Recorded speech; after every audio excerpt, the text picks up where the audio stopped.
looks like a tsunami involving... Habang nagaganap ang maladilubyong tsunami, hindi na mapakali ang pamilya Aldeguer. Nasa Miyagi kasi ang kanilang panganay na anak na si Lailani na 2 taon nang nagtatrabaho doon bilang entertainer. Isa ang Miyagi sa mga pinakanasalantanang higanteng tsunami.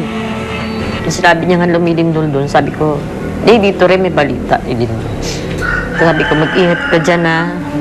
O sige, maingat din kayo dyan. Yun lang, tapos di na kami nagpunta. Ang masaklap, hindi pa nila nakakausap si Lailani hanggang ngayon. Biyernes ng madaling araw, yung huling status update sa Facebook ni Lailani, ang nakalagay dun sa status update niya, I miss you Rain, yun yung pangalan ng nag-iisa niyang anak. I miss you Rain, I love you so much baby. At pagkatapos ng status update na to, hindi na siya nasundan. 5 hanggang 6 na beses daw nila tinatawagan si Lailani. Susubukan lang uli natin siyang tawagan ngayon.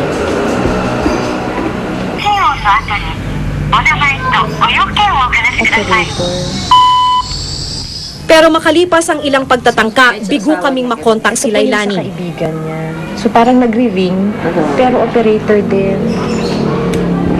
Isa lang ang dasal ng buong pamilya. Nakaligtas sana ang anak sa malagim na trahedya at matuloy ang nakatakda niyang pag-uwi sa Pilipinas sa susunod na buwan. Kasi iniisip ko na sana ligtas siya. Hinawa ko sa anak mo. Alam niya rin na uuwi, kaya tuwan-tuwa yung anak mo. Pauwi po dapat siya. Bukod sa pamilya ni Lailani, bumahari ng mga mensahe ng mga nag-aalalang pamilya ang People Finder ng GMA News Online. Isa si Michelle Veloso sa mga nag-iwan ng mensahe tungkol sa nawawala niyang kapatid na si Maria Camon. 10 taon nang nakatira si Maria sa Fukushima, Japan, isa sa 3 pinakanasalantalang tsunami. Mas naging mapanganib pa ang lugar matapos sumabog ang nuclear power plant doon. Maaari kasing kumalat ang radiation sa paligid kapag tuluyang bumigay ang nuclear power plant system. Things changing. Wala ring kuryente at linya ng telepono ang malaking bahagi ng Japan ngayon.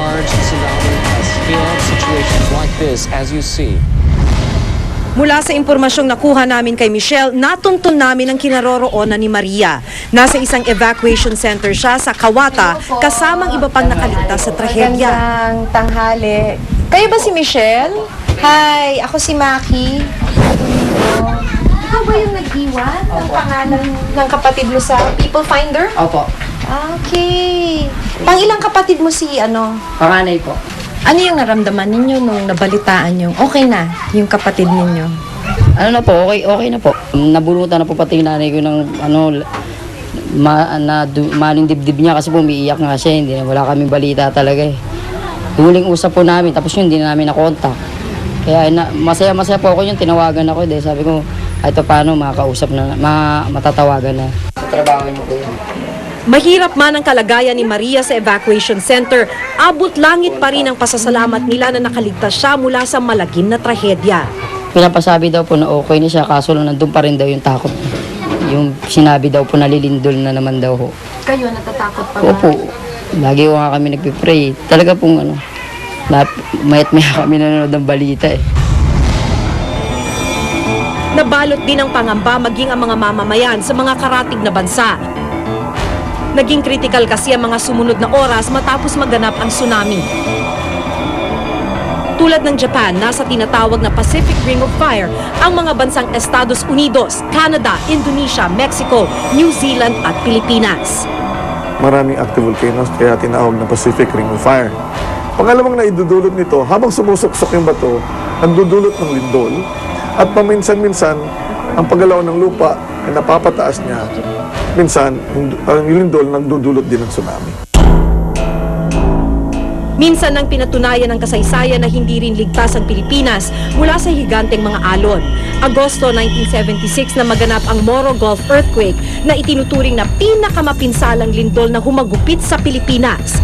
3 hanggang 9 na metrong tsunami ang humampas sa ilang mga dalampasigan sa Mindanao. Humigit kumulang 4,000 ang nasawi sa trahedya. Sa takot na muling abutin ng tsunami sa mga baybayin ng Pilipinas, itinaas sa Alert Level 2 ang 19 na probinsya.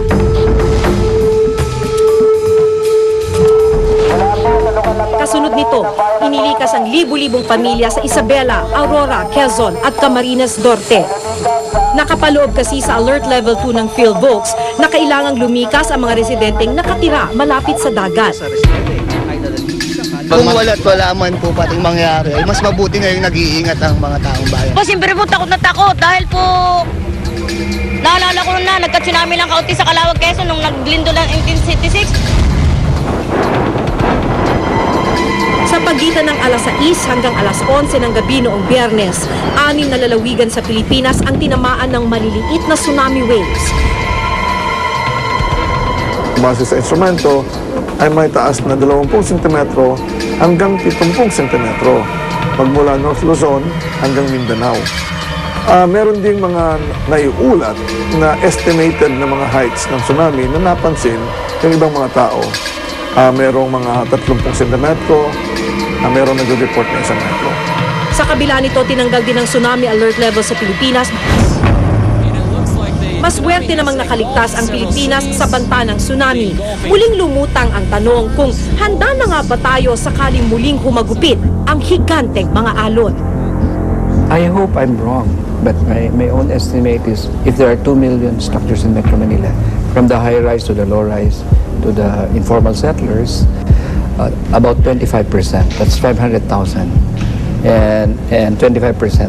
But if you see the JICA report of the Myers report, Metro Manila Earthquake Impact Reduction Study, 40% of residential buildings, that's what they identified, that will be collapsed or affected.